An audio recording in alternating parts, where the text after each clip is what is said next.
আসসালামু আলাইকুম প্রিয় বন্ধুরা, আমার চ্যানেলে আপনাদের স্বাগতম। আজকের ভিডিওতে আমরা কথা বলবো বহুল ব্যবহৃত কাশি সিরাপ ডেক্সট্রিম ড্রাই কফ সিরাপ নিয়ে। এই সিরাপটি কি কাজ করে, কিভাবে খেতে হয়, এর পার্শ্ব প্রতিক্রিয়া কি, কারা খাবেন না, কোন কোম্পানির ওষুধ, সব কিছু বিস্তারিতভাবে জানবো আজকের ভিডিওতে। তাই ভিডিওটি শেষ পর্যন্ত দেখুন। ওষুধটি প্রস্তুতকারক কোম্পানি বেক্সিমকো ফার্মা লিমিটেড।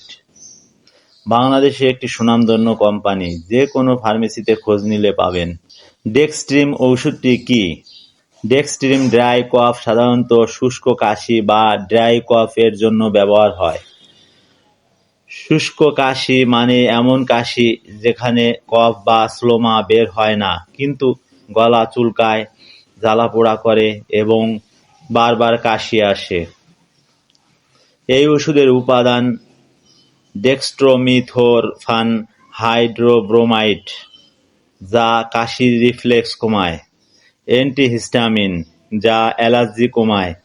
কখনো কখনো মিল্ড ডিকনস্ট্যান্ট বা মেনথল জাতীয় উপাদান থাকতে পারে। কার্যকারিতা: সর্দি, কাশি, অ্যালার্জি জাতীয় কাশি, ঠান্ডা লাগার পর গলা শুকনো কাশি, রাতে কাশি বেশি হলে ঘুমানোর সমস্যা হয় ইত্যাদি সমস্যায় কার্যকর। প্রিয় বন্ধুরা, ভিডিও সম্পূর্ণ দেখুন। ভালো লাগলে লাইক, বন্ধুদের সাথে শেয়ার। নতুন নতুন স্বাস্থ্য বিষয়ক ভিডিও পেতে সাবস্ক্রাইব করুন। ওষুধ সম্পর্কে কোনো মতামত জানাতে কমেন্ট করুন। সেবনবিধি: ডোজ নির্ভর করে বয়সের উপর। সাধারণত 12 বছরের ঊর্ধ্বে এবং প্রাপ্তবয়স্ক 1 থেকে 2 চামচ করে দিনে 2 থেকে 3 বার সেবন করতে হবে। 6 থেকে 11 বছরের শিশু হাফ চামচ করে দিনে 3 বার সেবন করতে হবে, অথবা একজন চিকিৎসকের পরামর্শ অনুযায়ী সেবন করতে হবে। পার্শ্ব প্রতিক্রিয়া: সব ওষুধের মতো এই ওষুধেরও কিছু পার্শ্ব প্রতিক্রিয়া দেখা দিতে পারে, তবে সবার ক্ষেত্রে নয়। সাধারণত পার্শ্ব প্রতিক্রিয়া হলো ঘুম ঘুম ভাব, মাথা ঘোরা, মুখ শুকিয়ে যাওয়া, বমি বমি ভাব, কোষ্ঠকাঠিন্য ইত্যাদি দেখা দিতে পারে। সতর্কতা: প্রতিটা ওষুধ সেবন করার আগে কিছু সতর্কতা মেনে চলা উচিত। নিজে নিজে দীর্ঘদিন ওষুধ খাবেন না।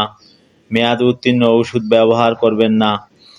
ঠান্ডা ও শুষ্ক জায়গায় ওষুধ রাখুন। শিশুদের নাগালের বাইরে রাখুন।